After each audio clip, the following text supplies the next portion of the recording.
on his Burnley debut. Oh, what a goal! Oh, what a goal from Josh Brownhill! His first goal for Burnley. The Clarets are on fire. On in turn for Cullen, looking for Brownhill again. Oh, he helps it on. Big chance here for Tower.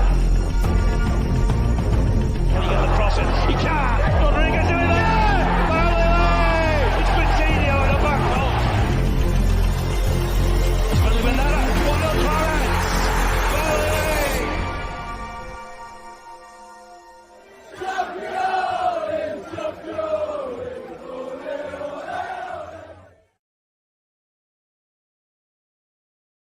Oh, are we all? Wow, didn't expect to be so zoomed in, but hey, we move. How is everyone? How is everyone? We've actually got a game this week. Get in.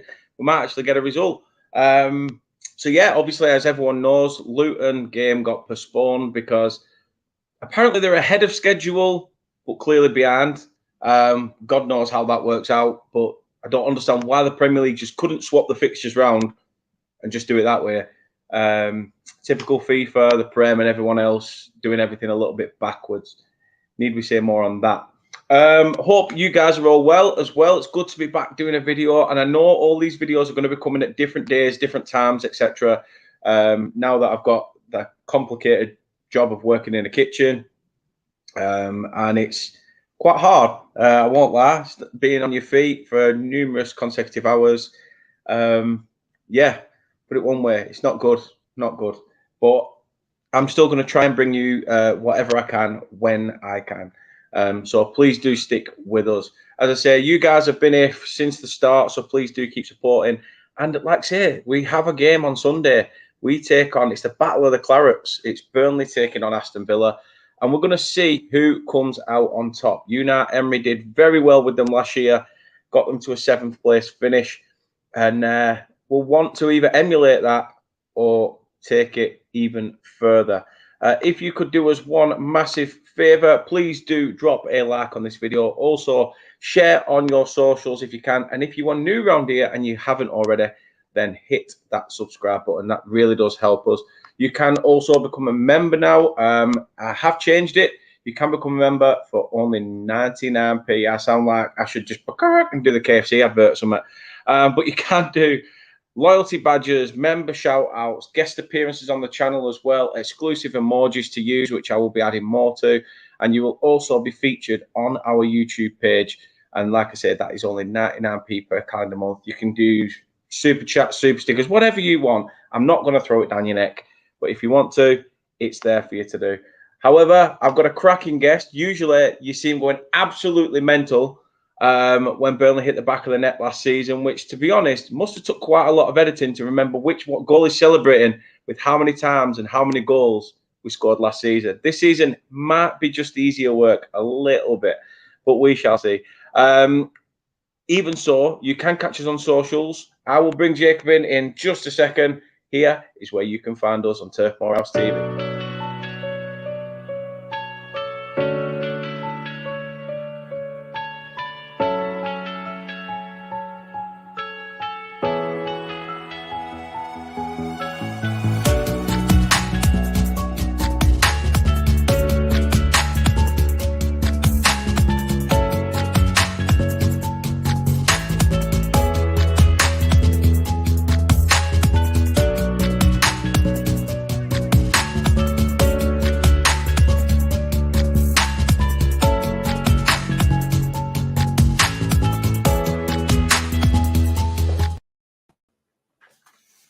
Here he is, the vlogger himself, Mr. JH. How are you doing? Fresh from Viva España. Yeah, I'm good. Fresh back from Spain, and I'm looking forward to Sunday now. Yeah, I can't wait. Can't wait. Back to some football, back at Turf Moor, 2 o'clock in the afternoon, so the hangover's gone by Monday. It should be all right. I mean, first and foremost, how have you been? How was the holiday? And yeah, tell us a bit about yourself.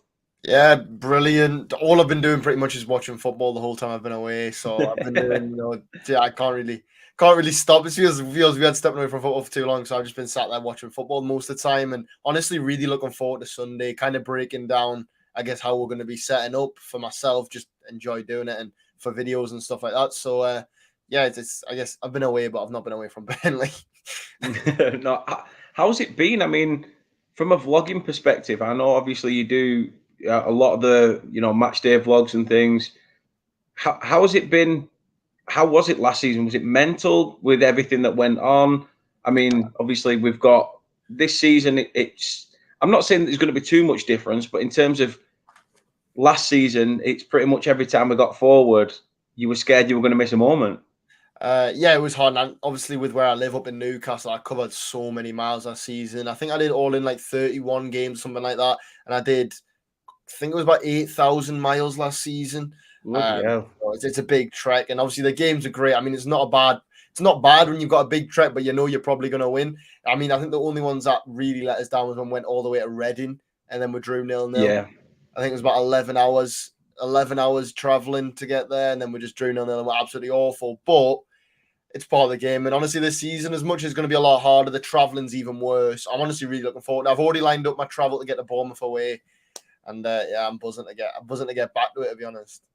Yeah, it's good, isn't it? It's good. To be fair, I'm glad you're doing it. I tried my hand at it, and I felt like oh my god, I'm going to miss this moment, and I'm like, oh.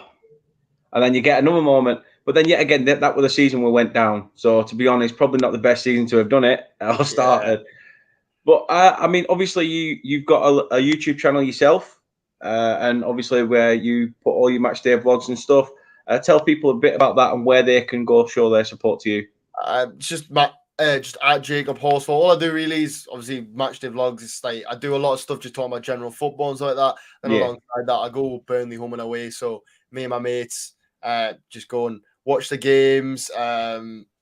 Just videos of watching the games. It's just a bit of a laugh, nothing too serious. Give my own opinion and have a laugh. It's nothing in depth like it would be in my normal videos, but I just go and have a laugh. And it's most of the time I think it's quite funny. So yeah, why not? Why not? However, the link to Jacob's Twitter account or X account, however you want to call it, and also the YouTube page is in the description of this video. So please do go show your support as well, because we're all in this little Burnley game together. So, let's rock the Casbah, as they say. Let's have a look at some comments then, starting with Mrs. B, who's become a member. She's joined her husband. That's it. It'd be like that. Why have you been sending like 99p to some other bloke called Daniel for? I hope I'm not creating arguments in the house. Either way, hope you are good, and thank you very much for that. Really appreciate it. Henry in as well says, yo, Dan, Hyatt, and to Kate as well, who's upstairs watching the little one. Hope you are both well. We're all good. We are all good. And good evening, or as Villa would say, good evening. Martin is in, says, evening to all up the Clarets indeed. Higher to yourself, Mrs. B. Also higher to True Red. The missus, I'm not even going to put that. Well, I said I weren't going to put it, and I accidentally click it. Yes, it is my birthday tomorrow. Another reason why I'm doing 2 vlogs today instead, so I can enjoy it and not have to worry. So yeah, it's all good. Danny says Aston Villa are playing right now on BBC Scotland, and they're winning 4-0. Exactly. That's why it was such a struggle to get a Villa fan on. I said, "Can you do 4 o'clock?" They're like, "Yeah." Now I can't. Can you do 3? I'm like, no, not really. 3:30. I'm like, no, not really. But we're here. That's the main thing. Martin says, can't wait for Sunday. A few bevies before the game starts. Match day ritual, that. Happy birthday. Thank you. Appreciate it. We better win. It's my first ever trip to the turf. Yeah, Mr. B's finally converted Mrs. B into a Burnley fan, and he's finally going to take her on. And yeah, Mr. and Mrs. B have got the same last name as you. Oh, really? Yeah. It's quite unusual. Small world. Michael Brown's in, says, Jacob, how come you're not supporting Newcastle with that accent you got? Well, I was born in Newcastle, then I moved to Burnley when I was like 3. Lived in Burnley for a few years, moved back to Newcastle. My dad's from Burnley and all his side of the family. Then moved back to Burnley from Newcastle. Then moved back to Newcastle. So yeah, I'm kind of half and half, and I've just grown up. I had a season ticket for the past 7 years-ish, I think. First game, we beat Bristol City 3 or 4-0, I think. I think it was a season that I think we ended up just missing out on the playoffs, something like that, but it was years and years ago, maybe 2011 now. And yeah, ever since that game, I mean, I got taken a Newcastle game, so Newcastle played Benfica in the Europa League, and it was always Burnley for me. So, to be honest, it's like growing up, I had a big influence of United fans from my granddad's side of things. So when I were about 5 or 6, I ended up having like United bedding and a United shirt and United pajamas. But then the first ever game I went to at the Turf, from that day on, that was it. I was hooked. I think we beat something like, who did we beat? Did we play Stockport or Barnet? Someone really shit anyway, proper shit. And we beat them. I think Kurt Norgan got on the score sheet, whoever he were. But yeah, he seemed to do the biz on the day for us. That was the main thing. Let's get into it then. Let's get into it. Thank you to everyone's comments so far. Yeah. Pace comes out at the start of the season. Says, don't expect a mad window like it was last year. And literally just went, psych. And it seems like we're still busy because we still pretty much need a left back, if not 2. And a striker would be nice. So, I mean, it's been mad so far. Never would you have put Burnley in 100 mil in the same sentence unless it meant 100 million in debt. Yeah, well, I've got to say at the start of the window, like I was told that the window was probably going to be similar to what it has been. From my own kind of source had said the same thing. I didn't expect it to be as good as it has been. You know, signing the likes of James Trafford, Zeki Amdouni, Aaron Ramsey. I would never imagine in a million years that would be seeing the Conference League top scorer signing for Burnley. But I think it is profiles that we've needed. We needed a player that's a bit more creative in that number 10 role. I don't think Brownhill cuts it. I don't think he's creative or good enough on the ball, operate in the spaces, which we need someone to do, like Amdouni does. I was thinking we're probably going to go for a striker, but Lyle Foster seems to be amazing. Obviously, I've rated him from the very start, but I still wasn't really too sure. Going to the Prem, it's a massive step up, and the physicality's outrageous. But I mean, he seems so good on the ball, so confident now. And I think last season he was really, really lacking that, similar to what Scott Twine has been. And obviously Twine's not adapted the way Foster has. But yeah, the window's been mental. So many positives coming out of it, and the season is only going to get better. You know, we've still got to go for a left back. Ian Matson's still on the cards, still set to be apparently going for another striker. Like, it's not done yet, and I think it's only the beginning. As long as we have company for the next couple of years, it's only going to get better. It is. I mean, what signing out of all of them so far has surprised you? Trafford definitely got, well, other than the saga went on for like a month, but when it first came out, I was like, you know, it's a bit one of them ones when you see he's been playing for Bolton, he's not really got loads of experience. I thought would have really just put Muric as the number 1 and gone and signed an experienced, 30-odd-year-old keeper to sit on the bench. But obviously we've gone out to St. Trafford, and I couldn't be more happy. I thought he was brilliant against Man City. And a lot of people are now getting on Trafford's back, which I find is quite funny that this time last season everyone got a Muric's back, and now that we're developing and bringing in someone that's a younger again, you're now pretending that you all love Muric from the very start. It's not aimed at anyone, but there's quite a few people that have been doing it. And I do think it's a little bit funny because I think Trafford was brilliant with his feet, didn't misplace a pass, and he's only going to get better. He's so young and already so confident. I mean, he put himself in goal in fantasy against Erling Haaland. That is mental.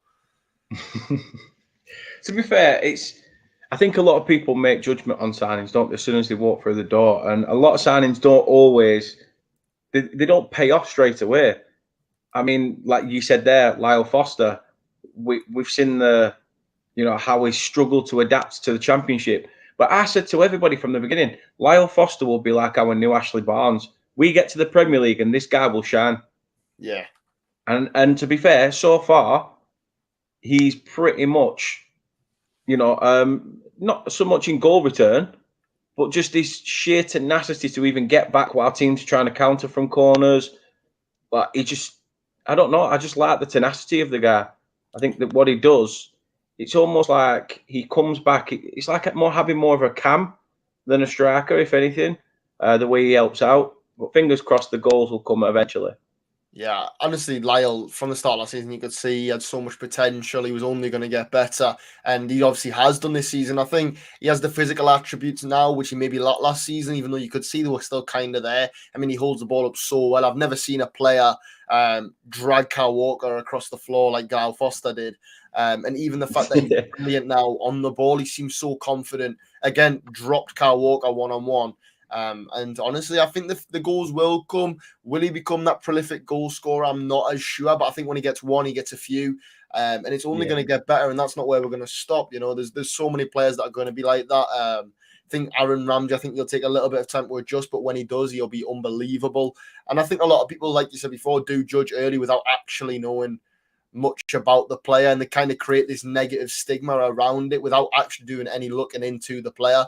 I mean, if you look at someone, I'm trying to think of some signings that with me where people have kind of gone, it's a bit of a naff signing. Even Lyle Foster. I mean, you look at his outer line stats where he was so good in the press, all that sort of stuff, really integral to the way company plays.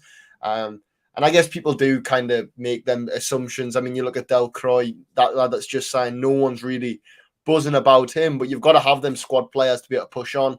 And same with Jacob Brun-Larsen. I mean, for me, I think he's going to be something similar to Chilinov last season.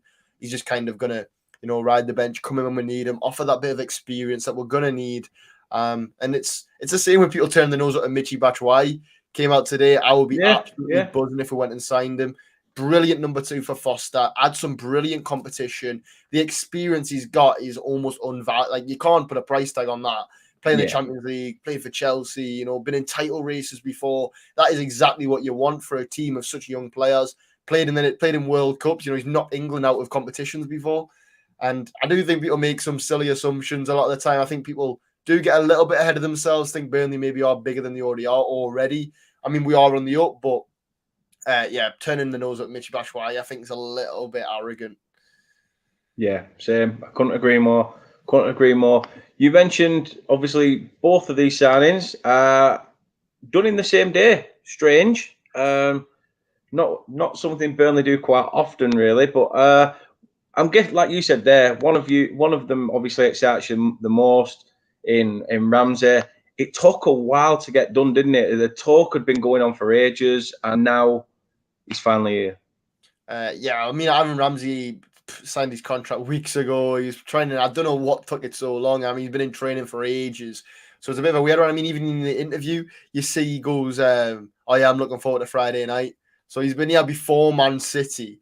And it's just kind of absurd. I personally think they were trying to sort out the release clause, trying to make sure they wanted him to sign a new deal before he left to try and, cause him to the fact that he couldn't turn them down. Because you never know where the trajectory of both clubs are going to go. We could go overlap Villa, or Villa could crash down. It's one of them things. But I am glad it's done. I think Aaron Ramsey is going to be such a good signing. He's so good on the ball. In the half space, he's amazing. And I think even in the 8 or the 10, whichever one he plays for, he's going to be so good. Yeah, I mean, we've needed someone like that. I mean, we can't... Cork has been an absolute warrior for years, to be fair. But it comes a point in a player's career where, age starts playing with you a little bit. Not that he's not capable, because we've seen a different side to Cork. I mean, the guy must have more yellow cards than birthday cards, to be fair. The guy just gets one at least, every single game week. It's madness. But we did need somebody like Ramsey who looks like he almost like a baby-faced assassin, really. I think the big positives with Ramsey is definitely going to be his ability in the final third, 100%. Yeah. Something that we need in the midfield. I mean, I've been very open with me not thinking Brownell's going to be good enough this season in the Prem. I mean, he's a brilliant workhorse, brilliant off the ball, good presser. But when he actually gets the ball, I really think he's so easy to just take the ball off. I mean, watched it. When we played United away last season, he takes that touch. It takes 10 years to turn. Like, I've genuinely seen tanks turn quicker.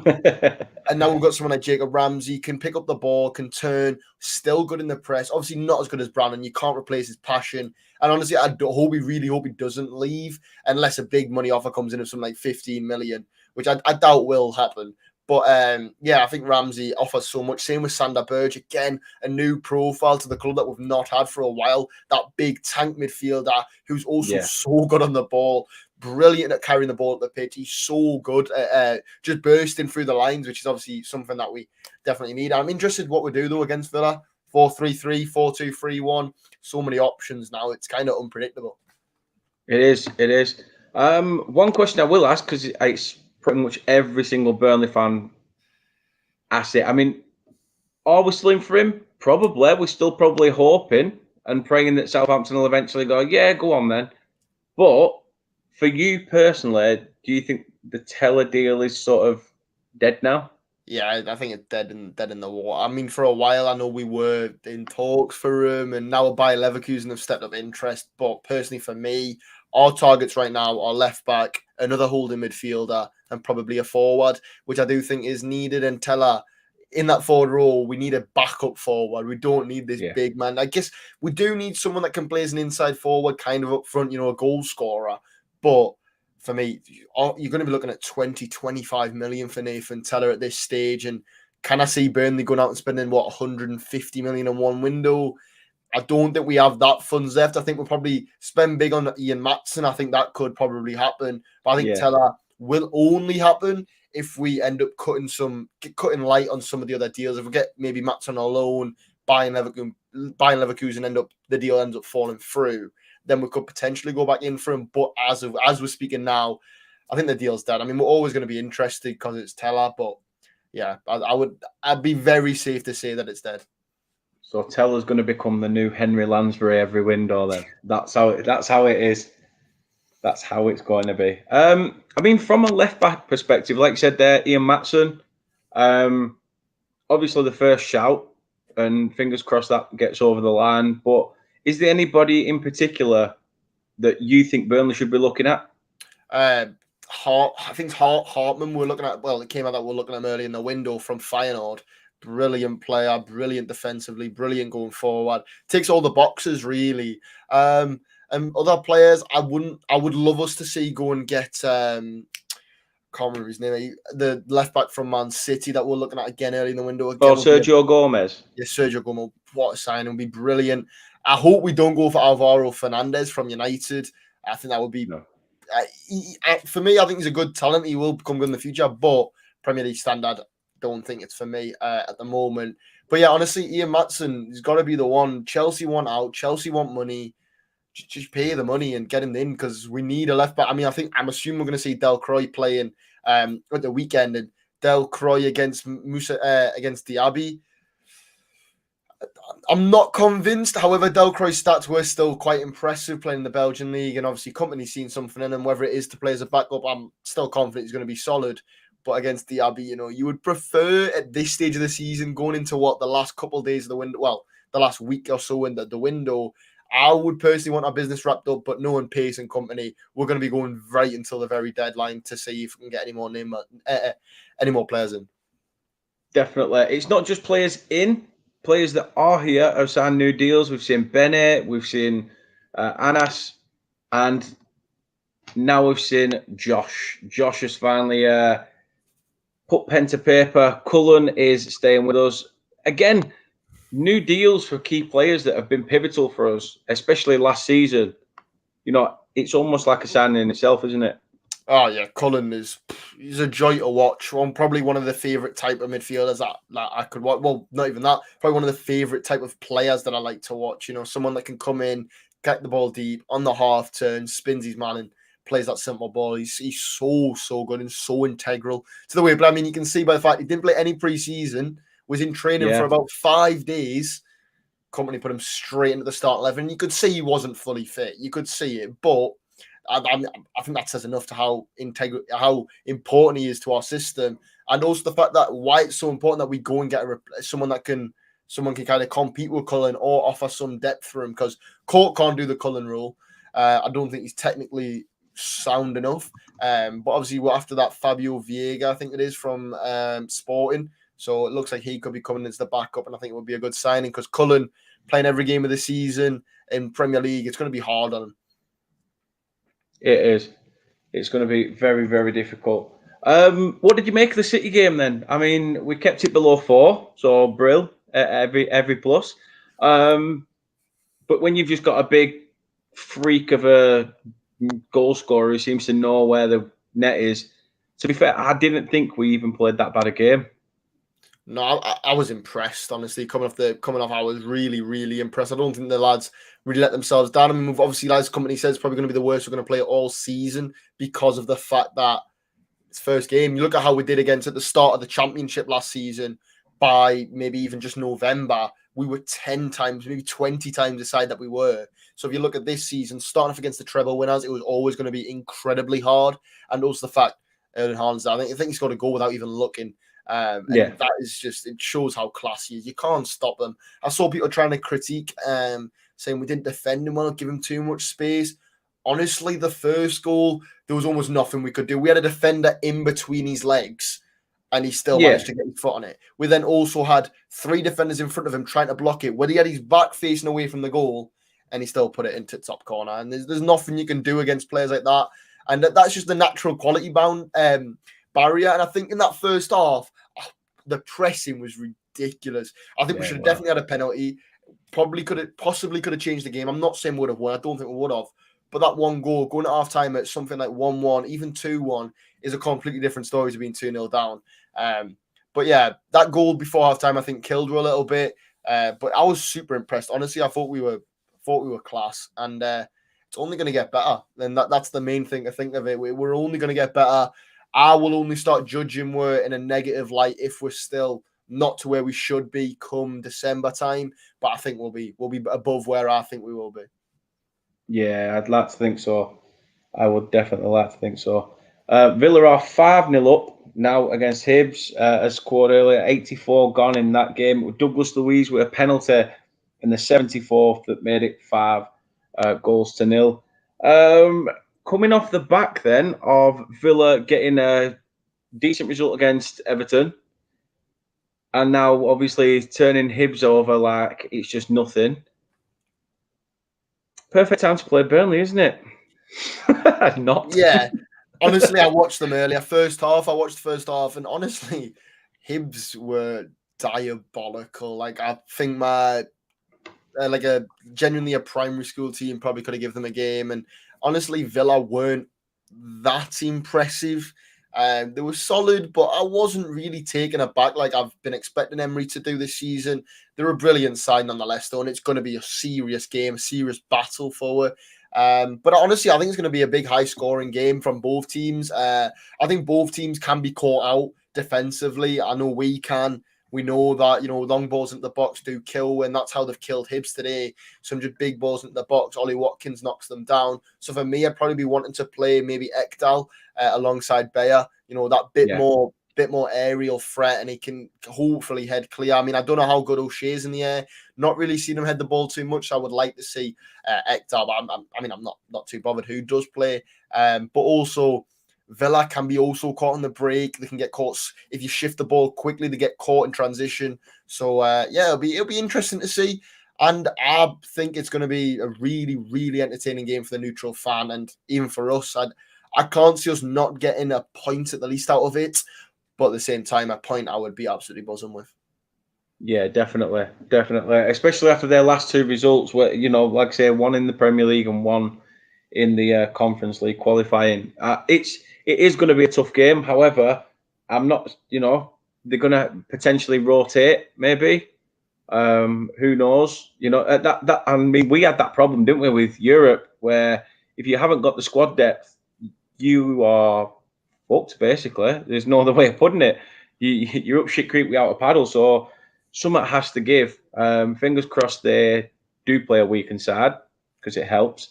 But yeah, it's a nice game on a Sunday. I mean, what did you make of Villa last season then? Because I know obviously we were watching in the Championship, so it's quite difficult to be like, yeah, I focused on Villa quite a lot. But I mean, Emery seemed to put a decent side together there. Yeah, I love Unai Emery. So these teams are always brilliant to watch, and I thought Villa last season were they weren't an exception to that. They were super good, but at the same time, every time a new Villa manager comes in, they seem to be brilliant in that first season. The second season, it just goes down massively. I mean, Gerrard was pretty sound in that first season, had them playing some good football, something completely different. Then it all suddenly went stale. So if that doesn't happen this season, which I don't think it will, because Emery is a spectacular manager. I mean, how they managed to pull him is mental, considering the position they were in and the position he was in at the time. But we're a mad one, that. Yeah, I mean, he was playing Europa League. I think he just came off the back of the Europa League win, in fact, and got pulled away. But yeah, Villa last season were brilliant, and the team's only got better, and that's how you have to do it. We didn't do that, and that's why we were finished when we were in Europe. They've done it 100%. They've done it the right way. The team's got so much better. They've got more depth now. I mean, they've got two brilliant left backs, albeit Alex Moreno is injured right now. You've got Lucas Digne and Alex Moreno playing left back. Like, that depth is insane. And I think hold on a minute. What's a left back? Yeah, no, we'd take one of them on a loan if they fancy it. But even though they've got, like, I mean, you look at it, they've had Felipe Coutinho, Emi Buendia, and Jacob Ramsey all injured who play in the 10, and they're still playing with a very, very... So I don't know who's playing the 10 right now, but I mean, they're still winning games, so I guess that's all that matters. Yeah, definitely. I'm just looking at the side now. Diaby's playing in the 10 behind Watkins. I think they're playing it. They're not playing other McGinn. McGinn will be playing there, I think, unless they've made subs. But from the start of the game, I think they played with a flat 3 midfield. Yeah. Which, if that's against us, a flat 3 could be a problem. With us playing that 2-man midfield, Cullen and Berger.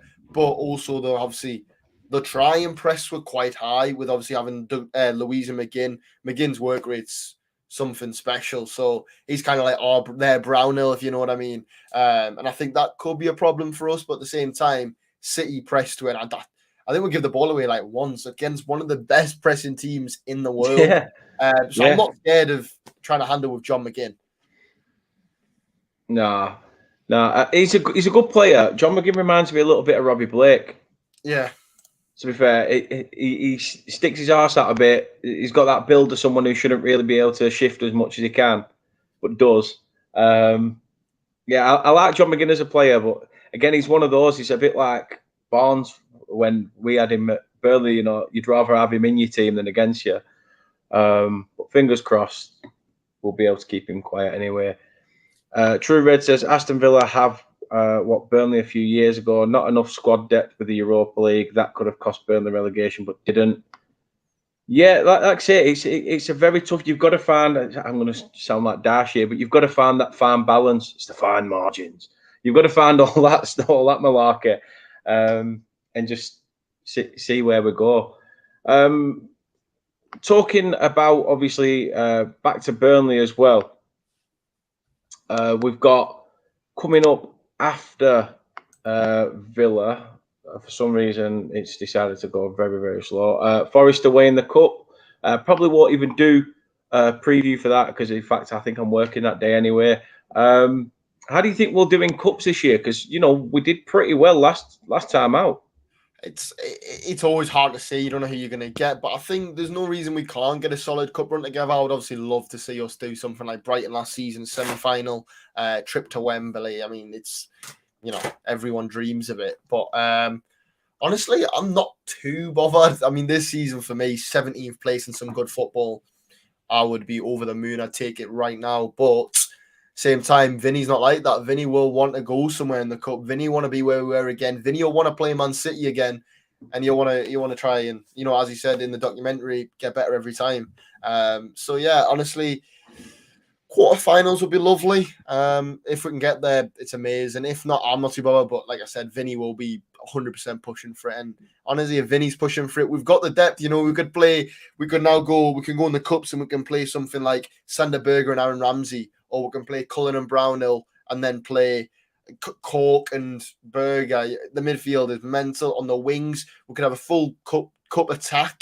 If we get Batshuayi, you can have Batshuayi up front, Ramsey in the 10, Kolyosha on the wing, Zaruri on the other wing. I think we're a lot more set up for cups than we ever have been in the times that I remember supporting Burnley.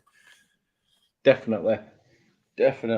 Not far off the end of that Villa game, so it's looking like it probably will be over in just a second. I think there might be 2 minutes added on. But 5-0, good result for them in that game. And fingers crossed, like I say, we can put them to the sword.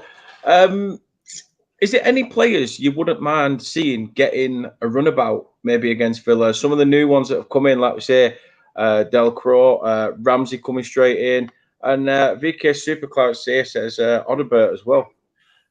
For me, like my team, Trafford's got to start. Like I said, Ekdal Beyer, probably Robertson Delcroix.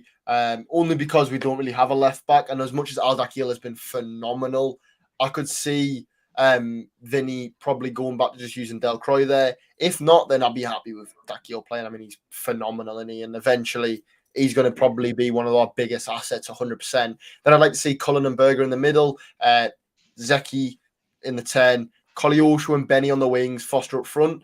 I think Koleosho, again, what a talent. He's incredible. He's so good. One-on-one, he's lightning quick. And I think he's going to have such a bright future. But I would like to see Odebert come off the bench. Ramsey 100% be coming off the bench. I mean, Zeki looked knackered against City. And I mean, he's not been here for too long. But he's come on leaps and bounds since that first game when we first saw him. Might have been Benfica. Honestly, I thought he was pretty gash. But then against Mainz, he was unbelievable. Genuinely insane. And against City, he was insane. And then obviously you could see we lost so much like strength in our attack. The focal point had gone when he had to come off. So bringing someone like Ramsey on when he has to come off, brilliant. And yeah, I'd love to see Ramsey, maybe even seeing Odebert coming on. I'm quite excited about him. Don't know too much about him, but he looks quite tricky.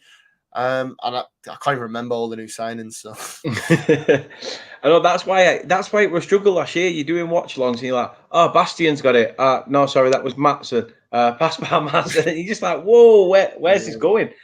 What have you made of the announcement videos, by the way? I mean, yeah, they're great. They're just something else, aren't they? Else. They're really good. I mean, it's so smart. Like, it's not even the entertainment thing. It's the fact how many engagements that gets into the club is mental. Like, they are gaining so many new fans, so many new followers. It's the same thing with the JJ Watt stuff. It's just so smart from Alan Pace. It's honestly so smart. It just gets the club out there, and everywhere you look now, Burnley's. Everyone's always talking about Burnley, and now it's for good reason, rather than people saying they hate Burnley. Nah, Burnley play brilliant football. Burnley's announcement videos are sick. This person's now involved at Burnley. Dude, perfect involved at Burnley. When Bass took over, he said he wanted to be England's favourite underdogs. He might not got the underdog part, but we definitely are some of the favourites. So yeah, definitely. We've got a documentary as well. Which obviously, I'm guessing if you're not a Burnley fan and you've watched it, fair dues. If you're a Burnley fan and you haven't watched it, crawl out from under your rock and go and watch it. It's such an interesting concept to what goes on in the running of a football club. For me, it was just the sheer fact of how many team meetings they have, the training sessions, company going into business meetings and saying that the trajectory of the club comes at a pivotal point, and it's just mad the amount of analysis that football has now compared to the days of when we had Stan Turnant, where he's just stood having a fag and a piece of paper on the touchline. Yeah, the documentary was an absolute joke. It was so good.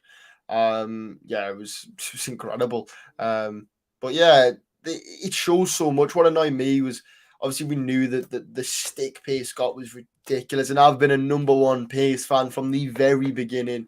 Amount of arguments I've had on Twitter just about Pace, and the disrespect he got was outrageous. Now it's kind of upsetting that he saw that, and it was obviously worse for him than it was for anyone that was defending him. It was horrible. He's such a nice bloke. I mean, I met him at Bristol away. Well, he got pushed into me.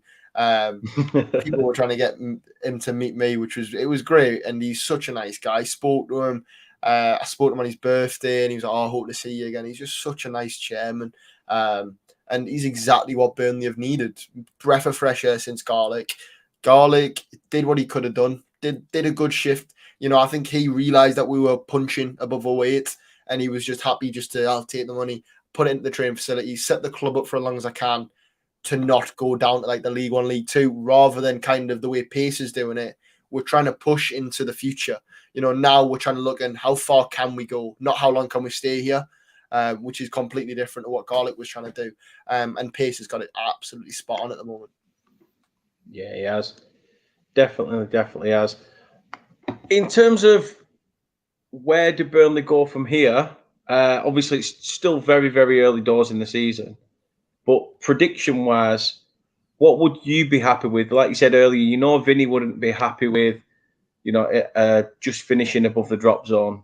But for you, head and heart, I mean, I'm sure that's got two answers. You've got a realistic aspect and then the one of that's going, mate, Champions League football. Have you seen our sardines?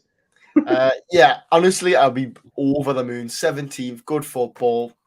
That's enough for me. And, we can then push on from that. But really, what I actually think is what I would like to see.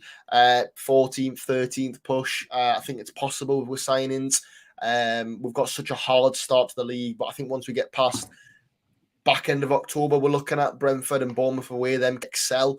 And I think we are going to, like last season, we're going to be a rough start. We're nowhere near the finished product at all, but eventually we will be. And that is when teams will start to take notice. And honestly, 14th, 13th, if things go too well, maybe a 10th place finish, I'll be over the moon with. But yeah, probably 13th, 14th. But like I said, staying in the division for me would be incredible. Yeah, definitely.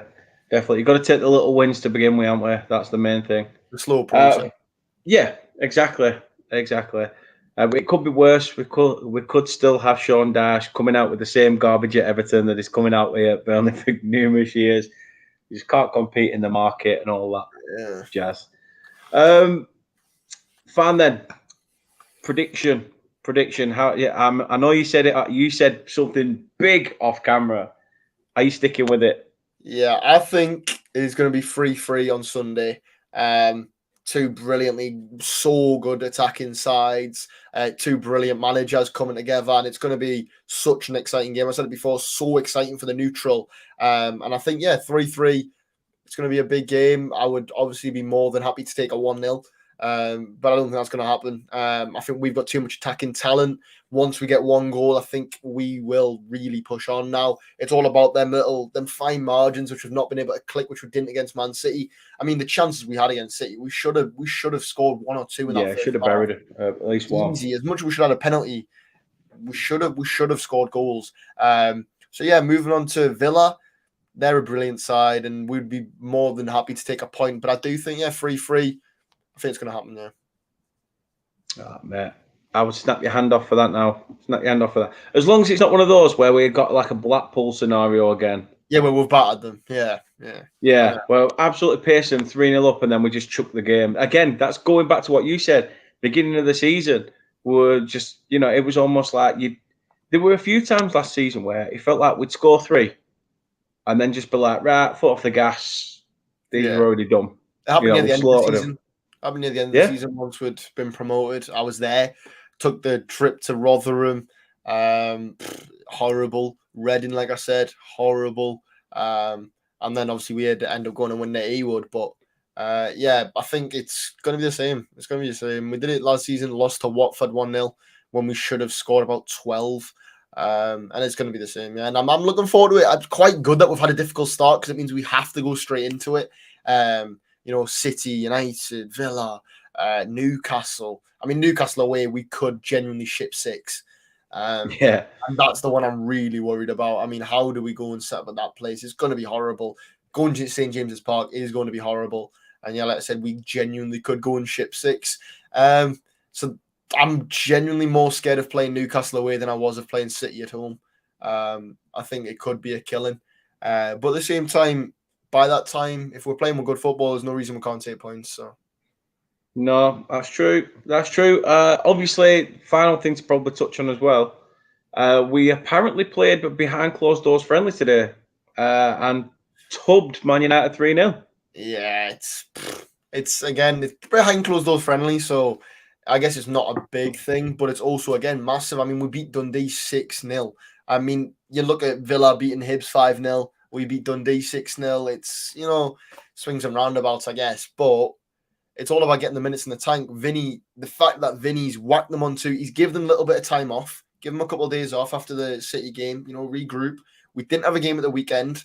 And I am quite glad that they didn't switch the fixtures around, because if they did, we wouldn't have had a home game in January, which could be massive. That stretch after Christmas is so difficult. And if you don't have a single home game, ignoring cup games, that could be deadly for a season, really.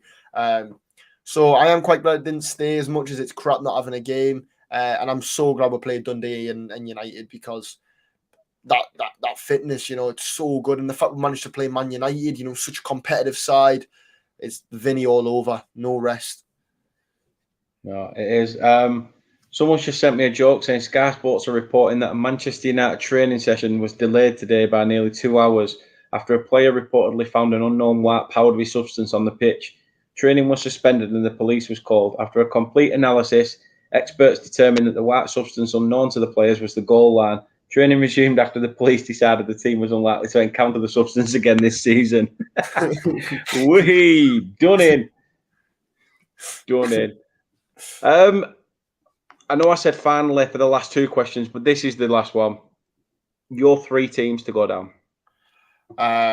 Wolves, Sheffield United, rock bottom. I've been quite impressed with their business lately, to be fair, saying that.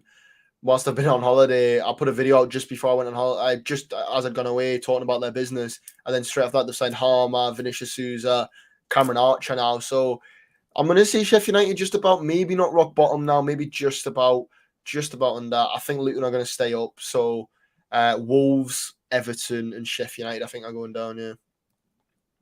Yeah, who knows? A lot of people predicting Luton. I want Luton to sort of do a bit of a Blackpool and have like a bit of a swan song, take it to the final day sort of thing.